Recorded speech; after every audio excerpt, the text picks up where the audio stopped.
Good afternoon, dear friends.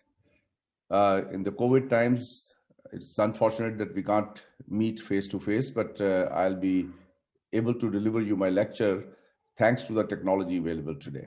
The benign biliary strictures are not a homogeneous disorder.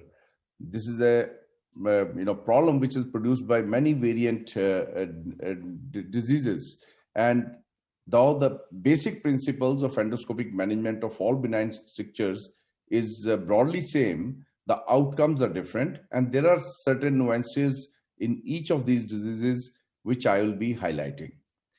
So when we talk of benign biliary strictures, the predominant categories produced by us, that's iatrogenic.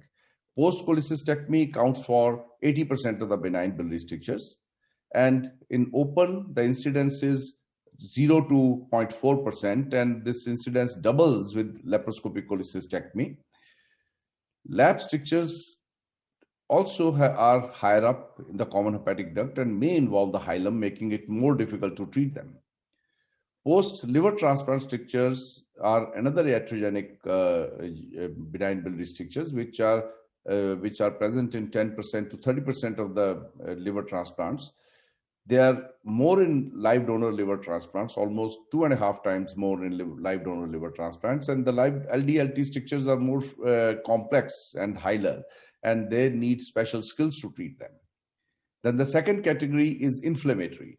There's a chronic pancreatitis leads to strictures in about 13% to 21% of the patients over a period of time, and they account for 10% of the total benign biliary strictures. The other two common inflammatory strictures are primary sclerosing cholangitis and autoimmune cholangiopathy. The rare causes of or the infrequent causes of benign biliary strictures are tubercular strictures, portal biliopathy leading to ischemic changes and causing stricture, oriental cholangiohepatitis, HIV-related cholangiopathy, Crohn's disease. Trauma can cause injury to the bile duct and stricture in the distal CVD. Ischemic strictures can happen after angioembolization and also in polyarteritis nodosa and SLE. Radiation can lead to biliary stricture rarely, and after following RFA and PDT, you can have strictures in the bile duct. But predominantly, these are done from malignant diseases, so they rarely produce benign strictures. Meniere's syndrome over a long period of time can induce fibrosis and stricture formation. And sphincterotomy can lead to distal stricture, which can be at times difficult to treat. And then there is a category of strictures where we do not know the cause, and as usual, we term them idiopathic. As I told you, there is a heterogeneous group, which can be in the hilum. This is a post-lap cholecystectomy. You can see the suture as clips, and this is a very difficult type of stricture to treat.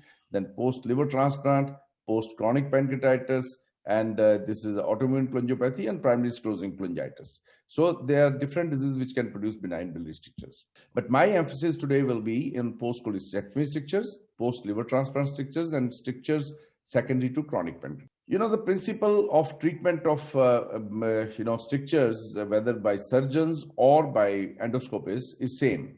That you have a stricture, you do surgeons do an anastomosis, which they want to do almost 2.5 centimeters, that's 1 inch. But over a period of time, it doesn't remain 1 inch anastomosis, it narrows down to less than a centimeter anastomosis. The same thing is done by the endoscopist. Initially, we were very conservative. We used to put in a single stent, plastic stent, which was just 3 millimeters.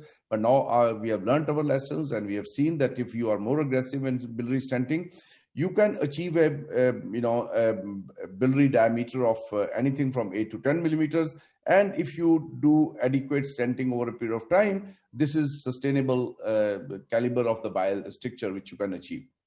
And the principles are balloon dilatation of the stricture, maintaining luminal dilatation with multiple plastic stents, or fully covered self-expanding metal stent long enough for sustained luminal patency.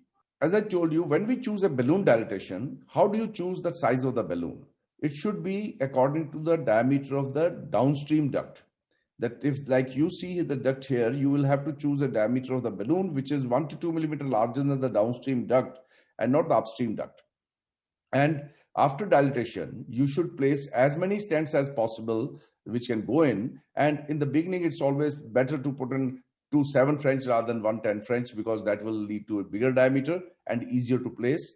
And then these stents are changed every 3 months till you have achieved a dilatation of the sustainable dilatation of the stricture. This is another instance of mid CBD stricture, which is much easier to treat. You dilate it, and you can start with 2 stents in the beginning, and then subsequently keep increasing the number of the stents till the stricture after a year is totally remodeled.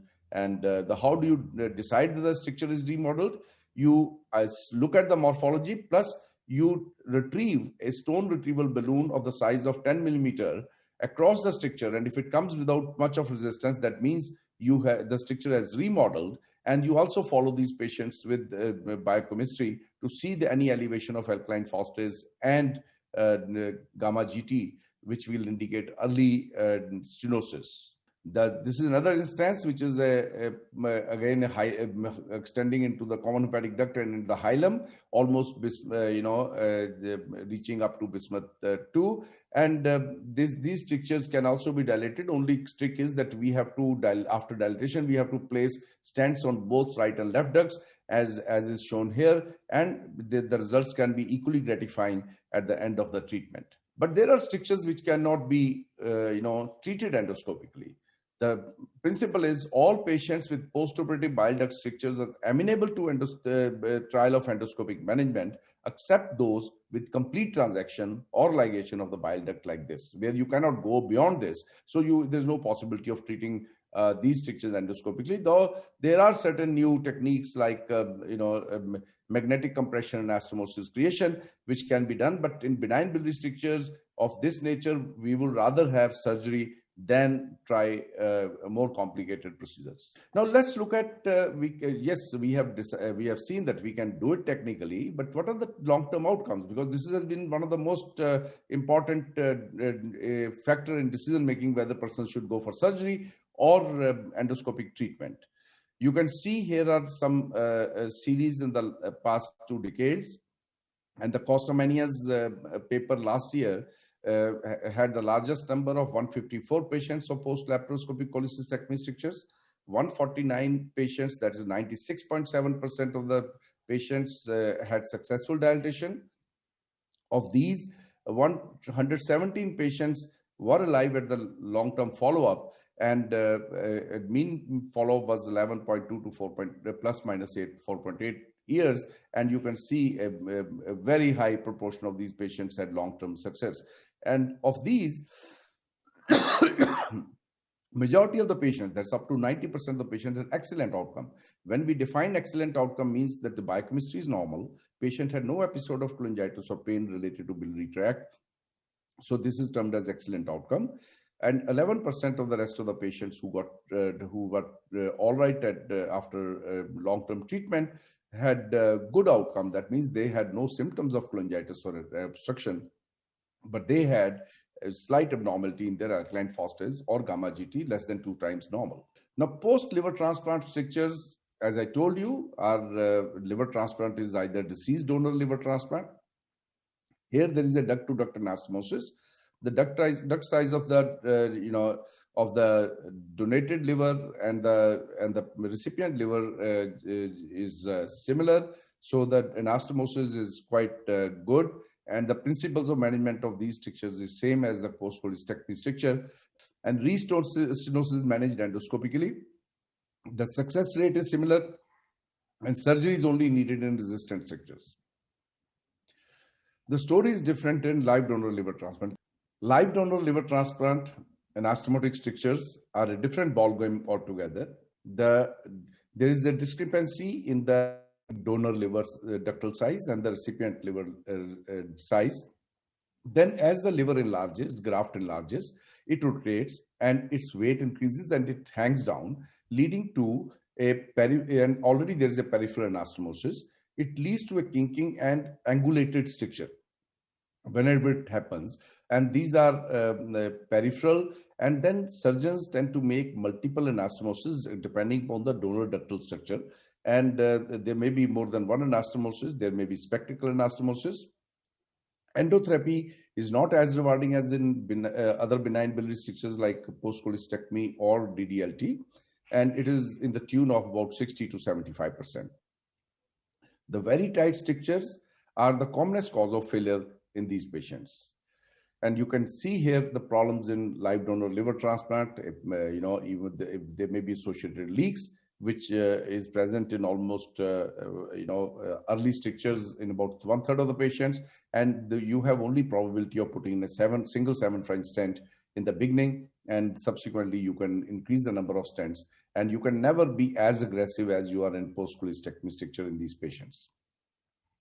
Another principle in live donor liver transplant strictures is that there may be extension of the stricture into the segmental ducts. Like in this patient, you can see the right anterior lobe is divided into two ducts. We have to put in guide wires into all the ducts and drain them and stent them, and we have to dilate all these three strictures, and which may be uniting lower down at the anastomosis but are extending into the intrahepatic graft and ducts. So like in this, there are three plastic stents put in the first attempt itself, and subsequently our aim will be to increase the size of each stent to 10 French or to 7 French in each of these segmental ducts.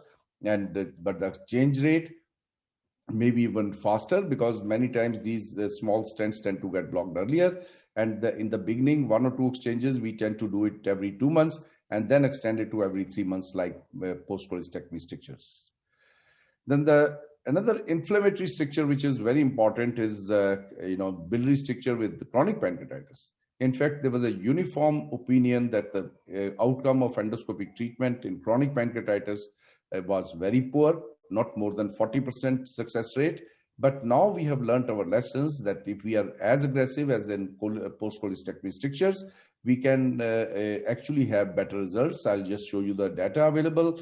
And you can see if you are using only one stent, the outcomes are poor.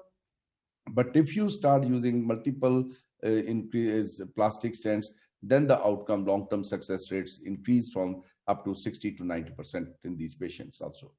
And another category which presents to us with benign stricture is bilioenteric anastomosis done in post-Whipple's or hepaticojejunostomy.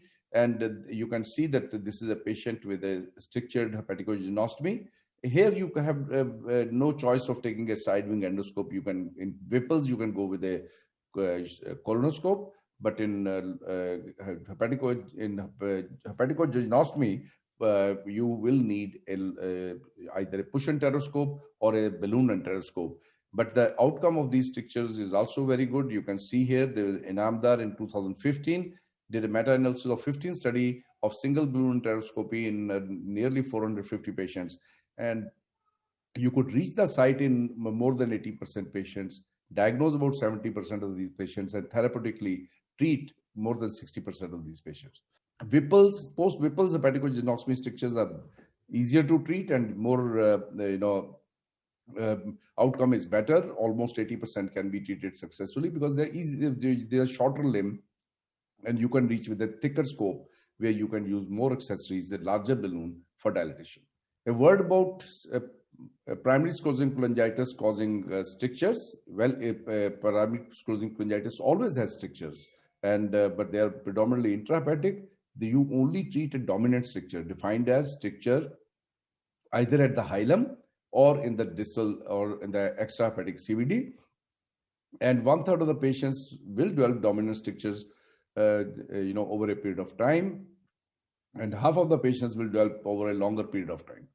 And dominant strictures need to be treated, and unlike the other strictures, here you use a balloon dilatation of 6 to 8 millimeters and do not use a stent, because stent placement increases the risk of infection in these patients. And this is one situation you must differentiate, where you will have to use only a balloon dilatation and never a stent. Then the biggest problem with the endoscopic treatment of benign biliary strictures was that we were requiring 3 to 4 ERCPs in every patient, or even more. And every time we were struggling in putting in more plastic stents.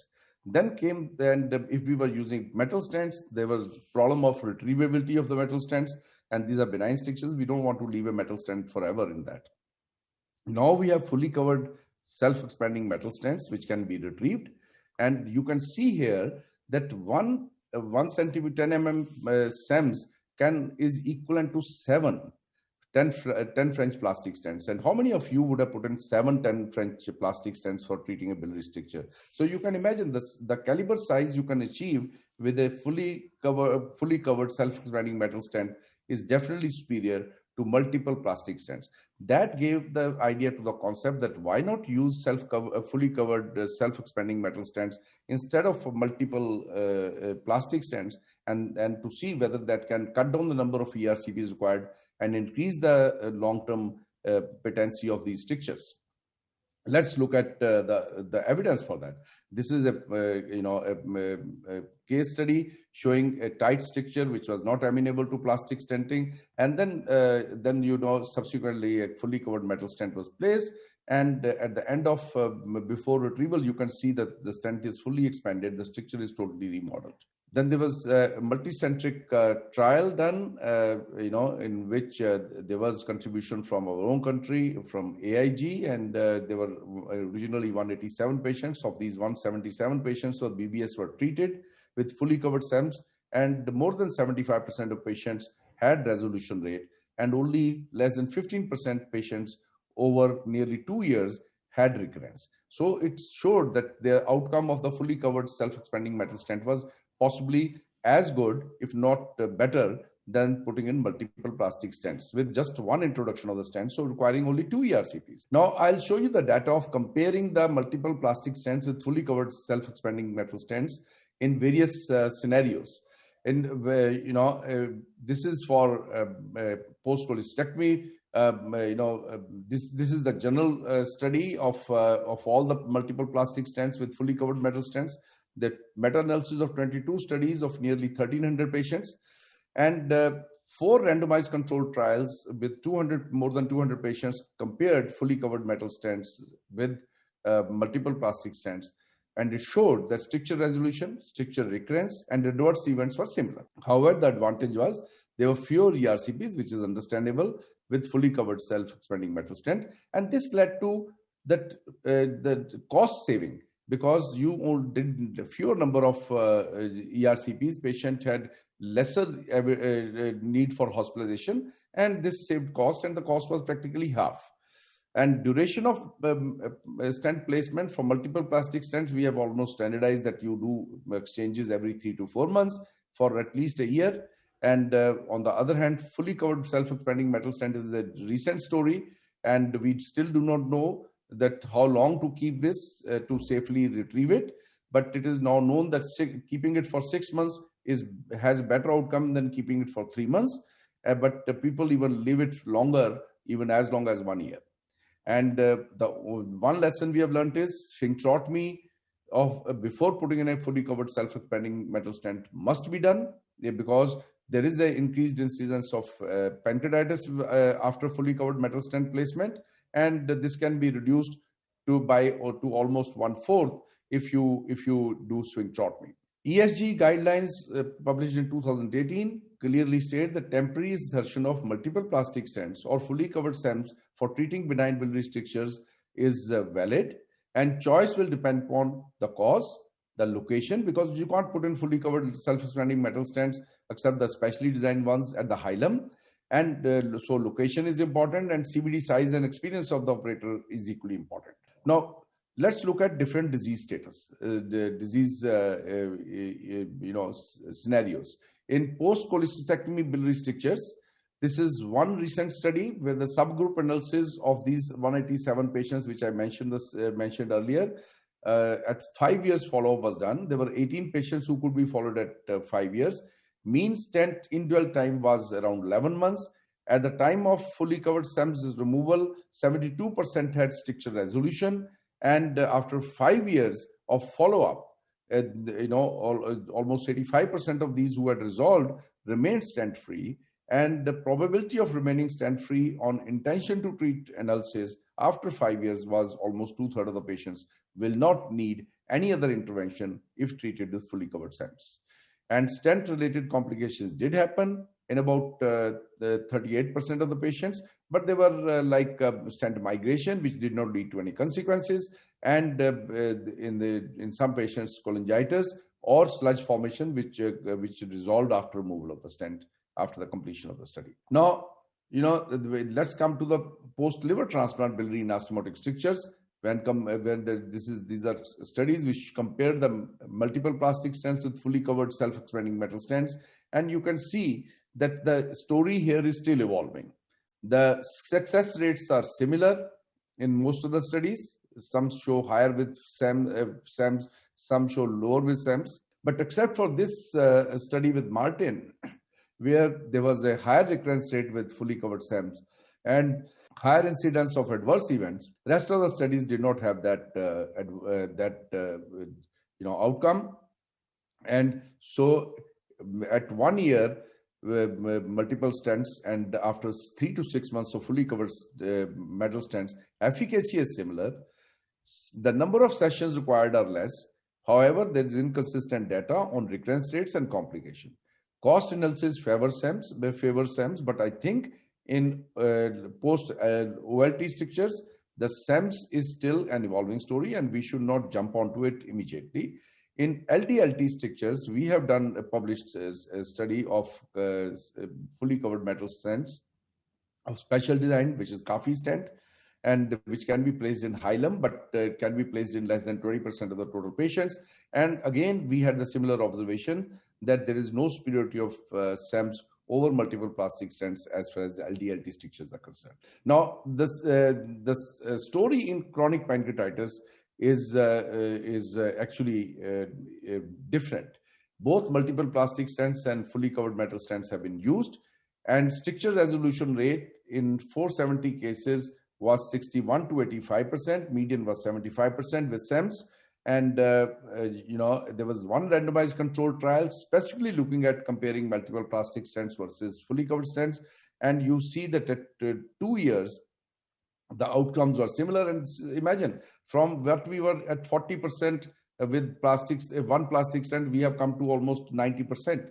And similar treatment related morbidity with both, and duration of stenting was 6 months in both. But now we treat at least with multiple plastic stents for at least a year, and 4 out of 28 covered SEMS had difficulty in stent removal because they used partially covered SEMS in the earlier cases, which we do not use anymore. And so again, in chronic pancreatitis, you have a choice whether to put in multiple plastic stents or fully covered SEMS, and according to your expertise and subsequent evolution of the data. So friends, to summarize, endoscopic treatment of benign biliary strictures is standard of care today. Placement of multiple stents to attain an adequate stricture lumen is our aim.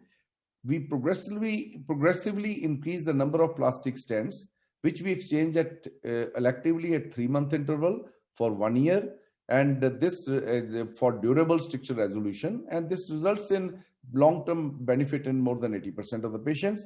Aggressive stenting has improved outcomes in chronic pancreatitis related benign biliary strictures too. Placing removable fully covered SEMS for more than 6 months and similar stricture resolution rate is more cost effective and needs fewer ERCP sessions. Whether it has lesser complication rate or recurrence rate, we still have to have long-term data. PSC dominant strictures are best treated with balloon dilatation. Thank you very much.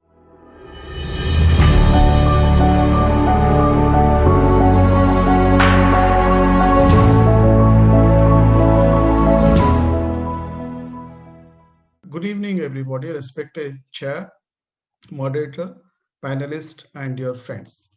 So today's talk on indeterminate biliary strictures. So let me clarify what is this indeterminate biliary strictures.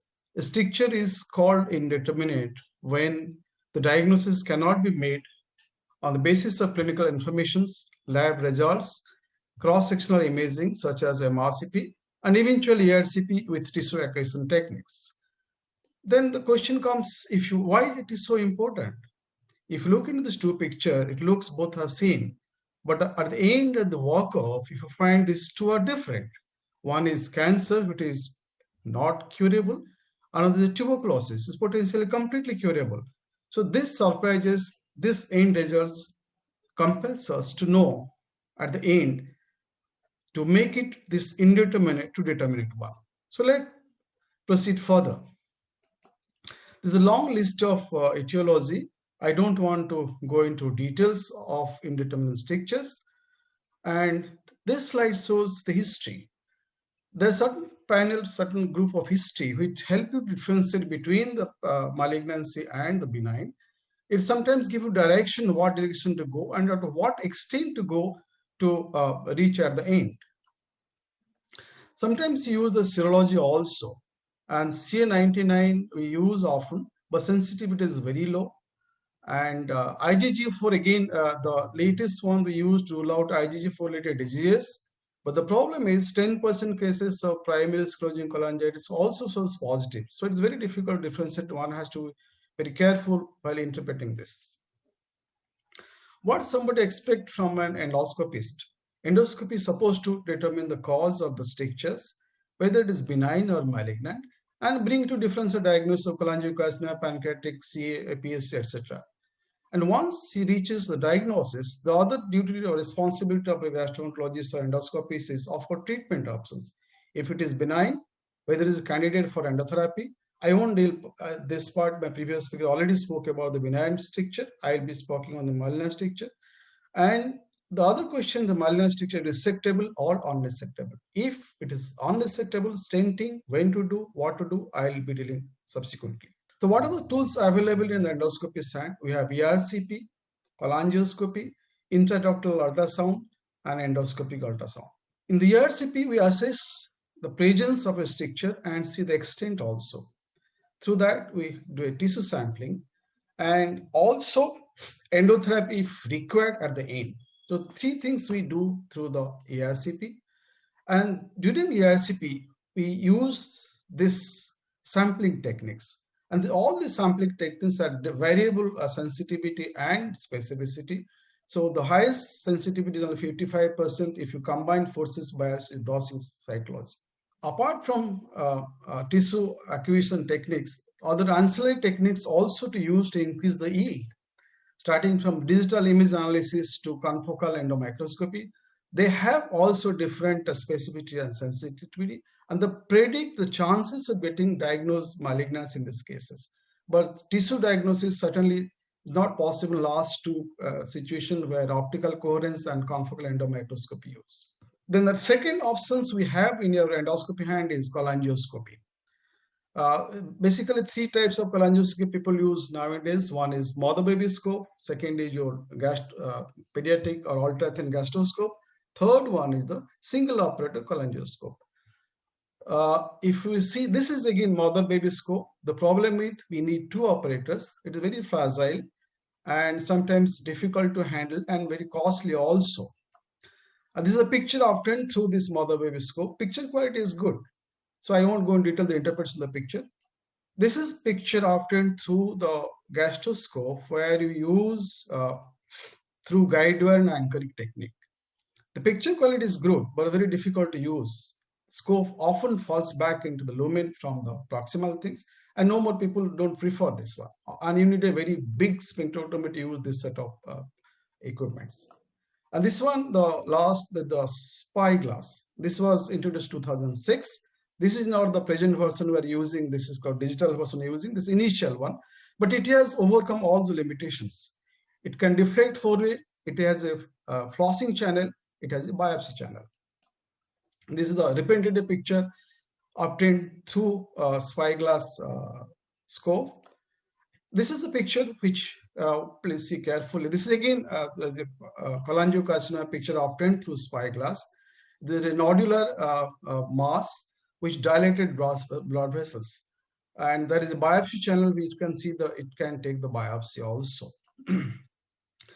So the spyglass scope or the digital single operator cholangioscope, and here you can visualize the stricture as you have seen, and it also ability for directing tissue samplings. There are some study in 2006, they reported that the yield is much better than the ERCP method of obtaining biopsy alone. Subsequently, recently, there is a 3 recent meta-analysis pool data.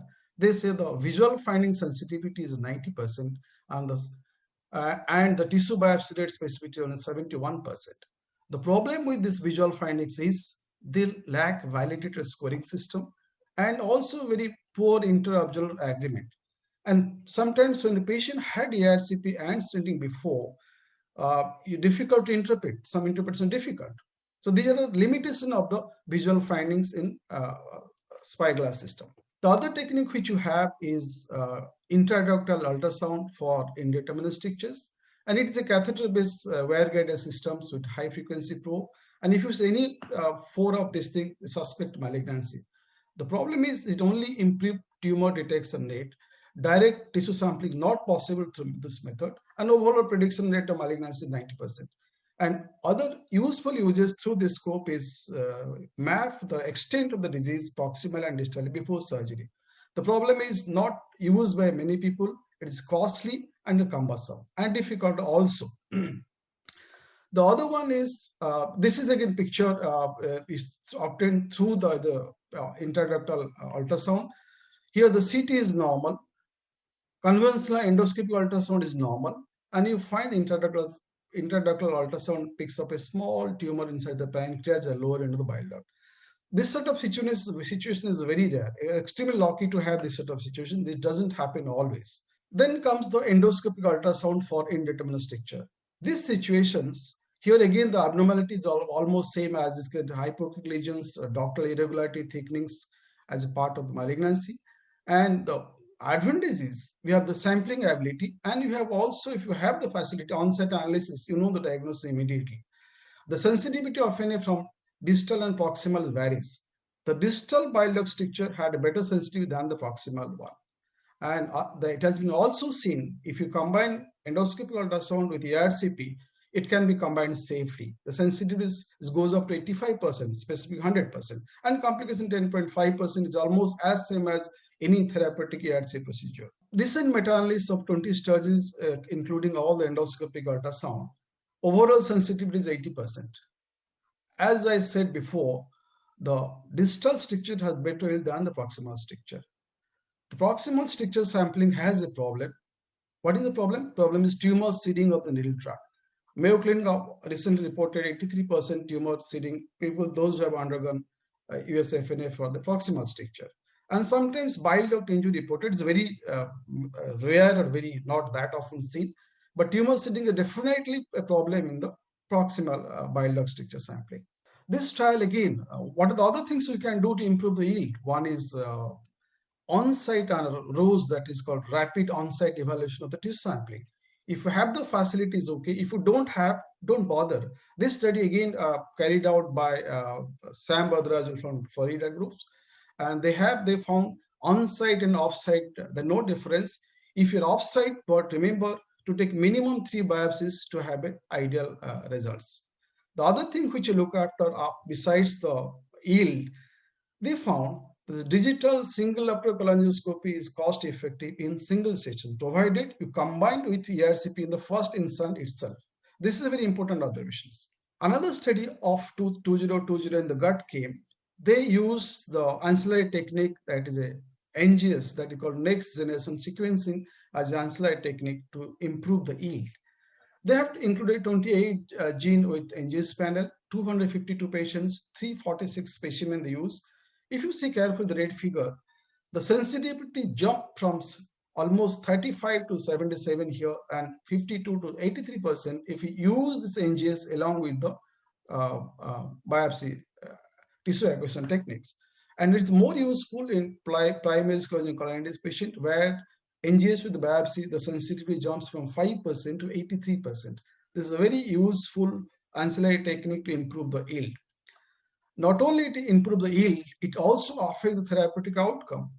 8% cases, this procedure or this technique showed the relevant genomic alteration in the biopsy. And 2 patients has a treatable mutation, ERBB2 mutation. And these 2 people received the monoclonal antibody and is almost got cured. To describe it further in the same study, the authors have given detail of this thing. Just very briefly, I'm telling.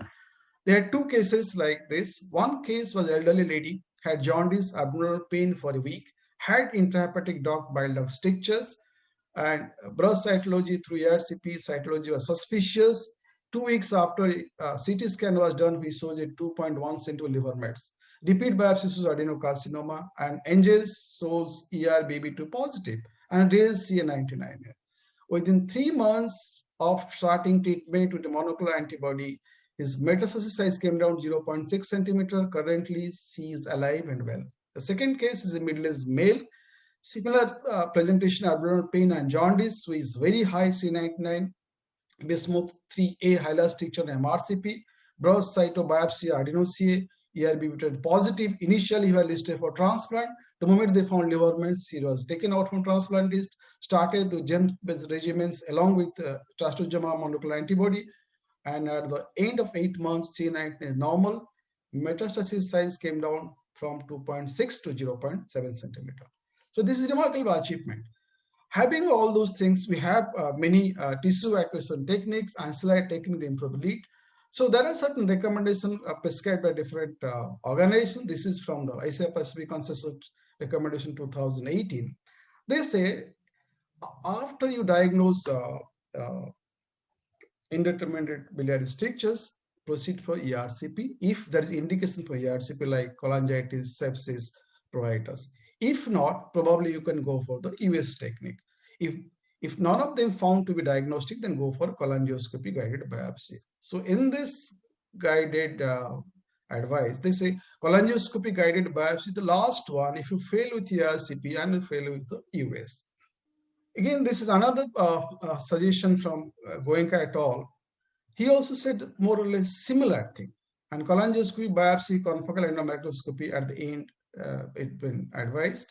So my question is, right now we have seen, if you use cholangioscopy at the early part, it is cost effective.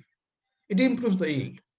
And if you combine ERCP along with endoscopic ultrasound, it will also improve the yield and without an extra side effect, extra cost. And all those three sites of malignancy like distal stricture, hilar stricture, intrahepatic stricture approach is different. Natural is different. So all those three, my take is should be approached differently. So it should be a location-based approach. If it is a distal biliary stricture, ask for USFNA, ERCP with SOC and biopsy, combined with NGS, and put a plastic stent at the end of the procedure. Now, on-site pathology should be available to guide you what to do next, what not to do. If you have a perihilar strictures, do an endoscopic ultrasound, don't do FNA, endoscopic ultrasound guided, proceed with ERCP and cholangioscopy biopsy and combined with FISH or NGS. If you have an intrahepatic biliary stricture, tissue diagnosis is difficult through the cholangioscopy or ERCP. In those cases, history and non-invasive testing takes precedence. And sometimes surgery is advised if malignancy is suspected strongly, even without confirmations. After reaching the diagnosis, the next step is management. The first I will deal with malignant distal biliary obstruction. This is just an outline. So is the patient an operative candidate?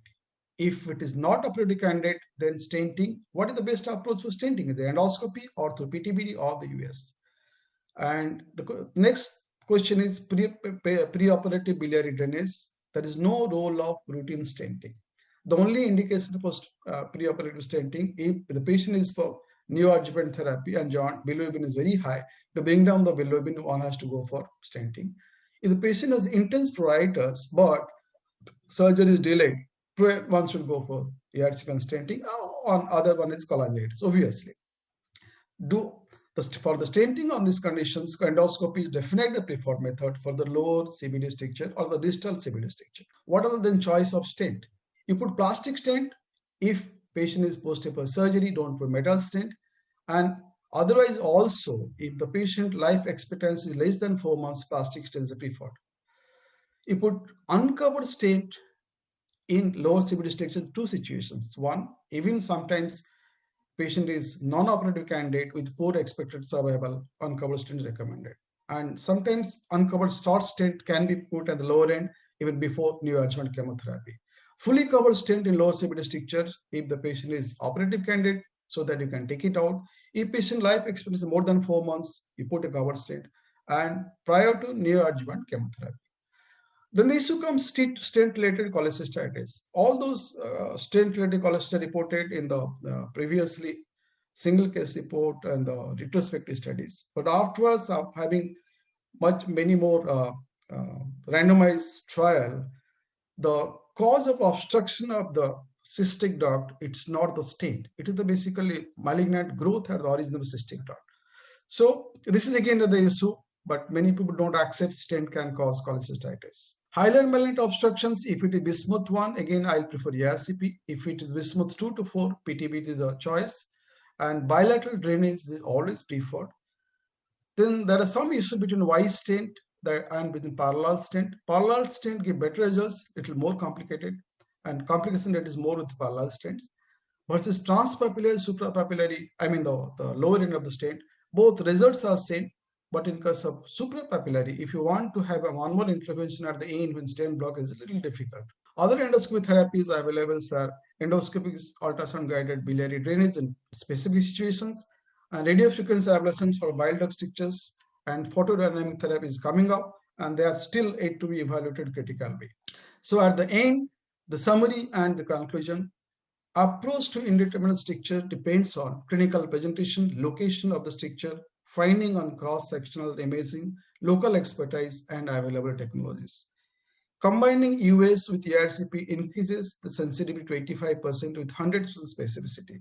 Real-time situation needs tissue diagnosis to decide about the line of management. Hence, multimodality sampling is the need of the hour. Digital single operative cholangioscopy is cost effective when it is combined with initial ERCP. Don't keep it for the last.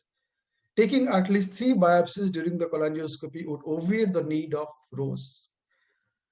Digital single operative cholangioscopy visual impression requires a variated scoring system. And at the end, this next generation sequencing is extremely useful and opens up a new therapeutic window for this poorly responsive malignancy. So hard hit with everything you have and do it early. Thank you very much for your patience.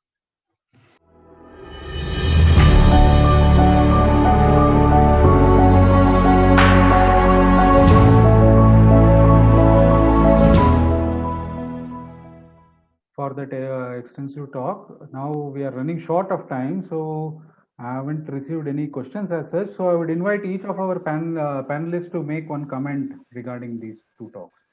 Professor Tantri, you can start probably.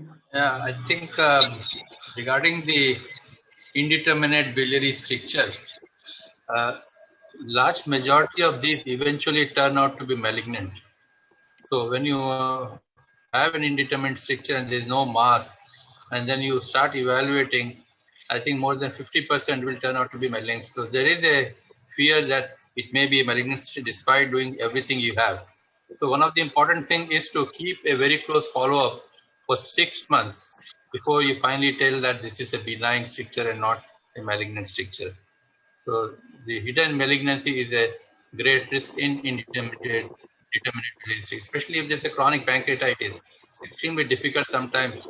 Yield might be quite poor with all the available modalities. True, sir. And one thing that is very important is try to establish the diagnosis before putting a stent, because the likelihood of getting a clear cytology is much more when you do it before putting a stent. And other thing that I noted was, while taking brushings, it is always better to take a sample in, flush the brush at the end into the formalin and try to get a cell block. That also increases the yield of a brush cytology. Yeah, what is called smash cytology, I think. They call it as smash cytology. Dr. Varadaj, you have anything to comment? Dr. Purna, you have been doing quite a lot of ERCP. So what you find as the most common cause of this indeterminate stricture in your practice, in which you are not able to find the answer after an initial ERCP and brush cytology and cross-sectional imaging? That's what is the definition, isn't it? Yes, sir. As of, I would clearly remember two cases where we did everything, including PET CT, and we were unable to come to a conclusion. One was associated with chronic pancreatitis. There were a few intramural pseudocysts also along with it. And we couldn't come to a diagnosis. We got him to surgery, surgically also. They couldn't demonstrate any malignancy there. Now the chronic pancreatitis pseudocysts were all creating a lot of problem with even with respect to PET also. So our brush, our ERCP, as well as imaging could help us there. Second, I remember one more, which I think we'll be presenting in our next gut club. That was in a retroviral patient. The CT findings were suggestive of a CA head of the pancreas with biliary stricture, but it turned out to be tuberculosis. We treated him and he has completely recovered at the end of say a year. So these are two things that I remember to have attended. Dr. Samal is there for answering question. Dr. Samal is there. Yeah, I'm here. The video is not. Can I ask? Yeah, please ask. Can I ask? Yeah, please ask. Suppose somebody has been evaluated by imaging, you find a dilated bile duct. Yeah. And normal biochemistry. Yeah. So what is your approach in those patients? Do you proceed further or you just wait for biochemistry to become abnormal? No, all depends on where the site of dilatation is. Suppose All it's through. A distal bile duct. It is all through and through, or only. Yes, usually the report comes as dilated bile duct till the end of the bile duct. There is a narrowing, probably stricture. That's how the report comes with the imaging. No, I think and in no those situations, no mass lesion.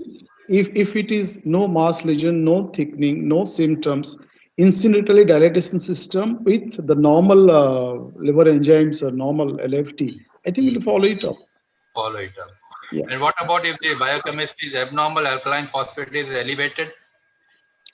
Now, if it is suppose raised alkaline phosphatase, then I will investigate as per the protocol and initially ERCP and lower end the specific the investigation is very helpful is US endoscopic ultrasound.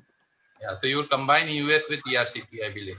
If it is, yeah, that is my recommendation. If you have anesthesia, if all set up, better to combine it.